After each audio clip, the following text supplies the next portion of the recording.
folks, and welcome back to the channel. Today we're looking at one of the most timeless fingerpicking techniques in history, Travis picking. Whether you're new to fingerstyle or you're just looking to tighten up your technique a bit, this video lesson should help you get a solid foundation. Let's first start with a little bit of history into Travis picking, where it all began. It started with a guy called Arnold Schultz back in the early 1900s, who was a guitarist, a blues guitarist, and he played often with his thumb and his fingers with a kind of syncopated rhythm, playing the bass notes with his thumb and playing the fingers with his fingers, sort of emulating ragtime piano at the time. Schultz's influence then reached a young Merle Travis, who then adopted this approach and coined it his own Travis picking. And Travis picking really is having a steady thumb alternating the rhythm of the bass notes while the fingers weave in and out of these notes to create the melody on top. This style caught on in a big way, and it was used by legendary guitarists such as Chet Atkins, Scotty Moore, who was Elvis Presley's guitarist, and more recently, the amazing Tommy Emmanuel. But that's enough about the history. Let's break this technique down step by step, starting with the basics. Okay, so let's take a simple C major open chord to show you the basics. What we want to start with is the thumb alternating with the bass notes. So we're going to take our thumb and put it here on the 5th string, and we're going to alternate this with the 4th string, and we're going to go back to the 5th string and the 4th string, like this, over and over again. Now, these are the two lowest notes of the chord, okay? And whatever chord you're playing in Travis picking, you're going to want to alternate the two lowest notes in the chord with your thumb, like this.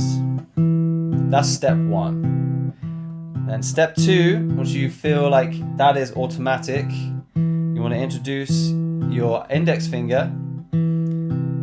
With this C major chord as a specific example, you want to bring in that index finger on the G string in between these bass notes, like this.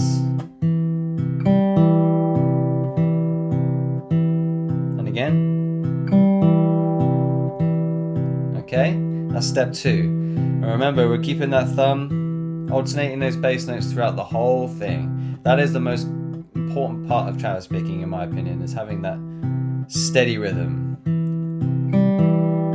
Once you've got that index finger in there, you want to add on the middle finger, playing the B string at the end of the sequence, like this. And again. Okay, it's starting to sound quite musical now. That's step 3. And the last step, once you've got that down, is just to loop the whole thing over and over again. Now that we've got our pattern, just loop it round consistently, like this.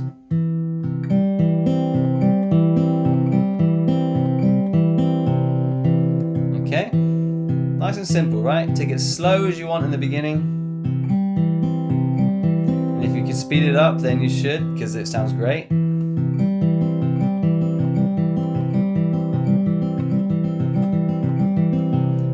Only when you're ready. The important thing is that you try and keep each note in time and like a steady sort of rhythm.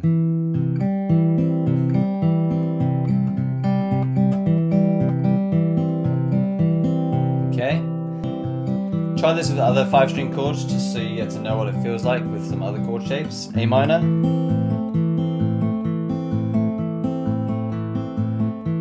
Up onto the 2nd fret to create a B minor bar chord. How about a B7 open chord? A major.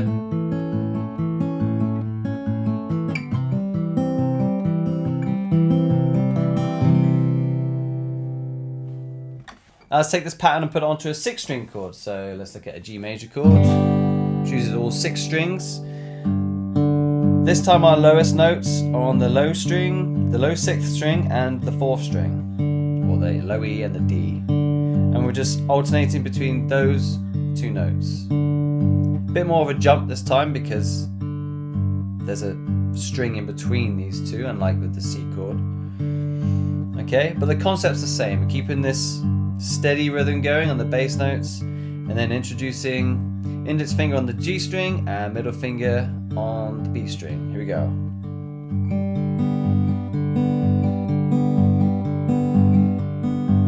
Okay, let's try another chord, E minor.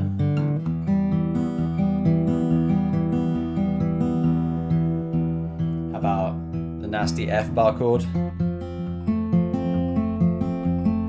bar chord,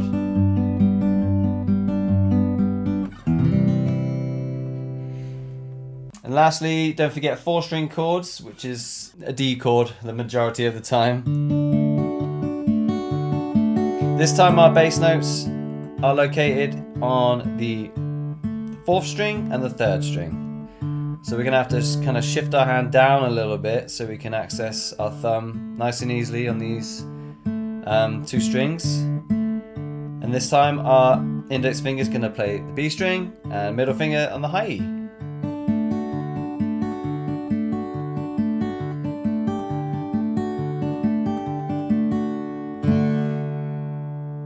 And what you really want to practice is moving between 6, 5 and 4-string chords when you're Travis picking to get these transitions between them nice and smooth. So for example, here's a chord progression I put together which puts that into practice.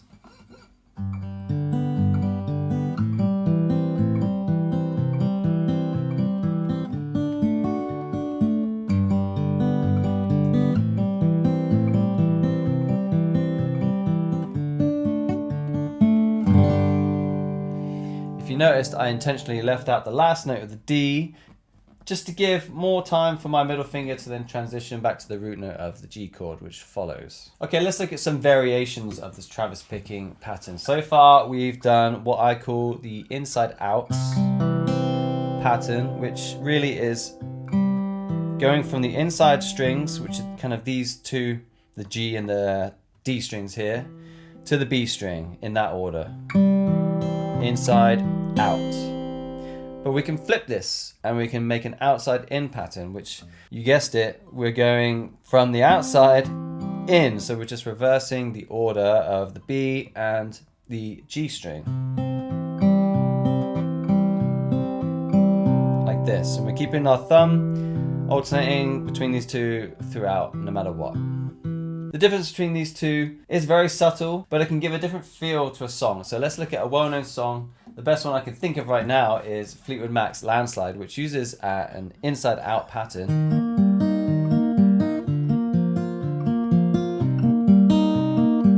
And let's switch it to an outside-in.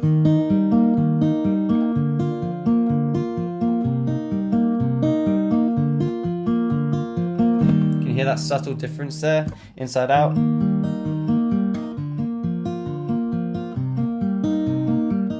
Outside in.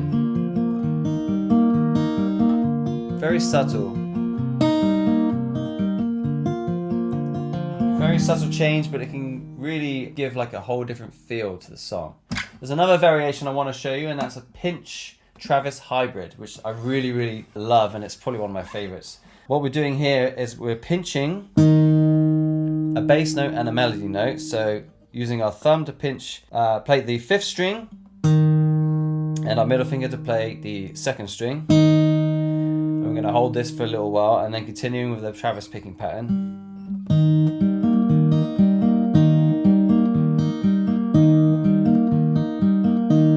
Okay, so this is a kind of pinch hybrid pattern, which is really nice. You heard lots and lots of songs, but we're going to stick with Landslide for now. We're going to play inside out, then outside in, then pinch Travis hybrid. All back to back, so you can really hear the subtle changes and how it changes the feel of the song. So first we've got inside out.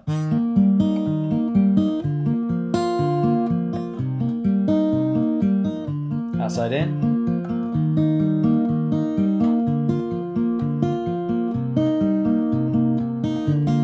Pinch.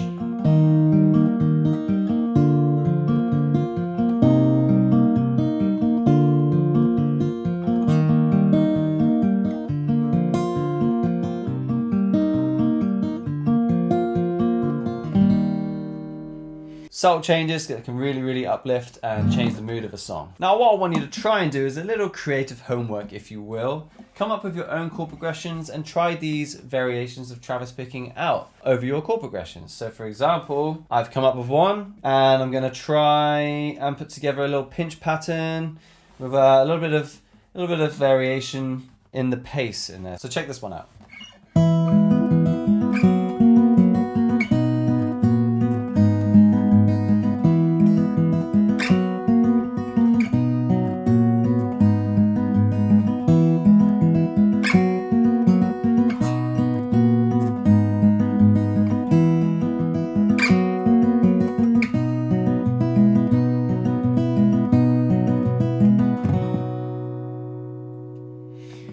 all I did here was have the pinch pattern play over the C and the D add 4 chord, which by the way is just a C chord shifted up 2 frets. Then over the quick chord, descending chord change,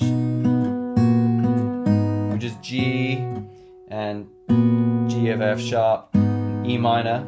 All I'm doing is pinching 2 notes and then following with 1 single note, which is on the G string. So I'm pinching the 2nd and 6th string, then G string, then pinching again, G string again, pinching 1 more time, and I'm going back into the Travis picking there.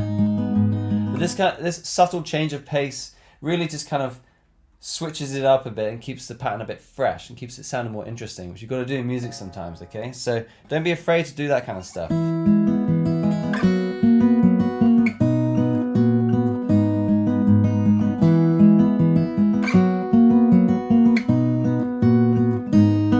But you might find that an outside-in pattern sounds better for this.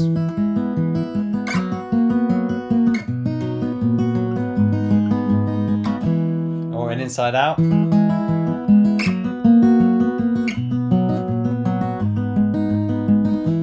Okay, it really just depends on the parts, or it depends on you know, what song you've written. But there's no rules in music, you know, you can take any of these patterns or over any chord progression and whatever, you know, try them out, see which one fits the song best and which one sounds the best. And that's the beautiful thing with music, right? There's no rules. Just be as creative as you can possibly be. But it's nice to have these tools to come up with things like that. But notice how fingerpicking really does bring chords to life, okay? You're not just strumming anymore, you're bringing in texture, rhythm, and melody all at once. So try these techniques out and find your voice on the guitar. So there you have it, the basics of Travis picking and a few creative ideas to explore. I really hope that you can take these ideas and unlock a different side to your playing. Hope it helps.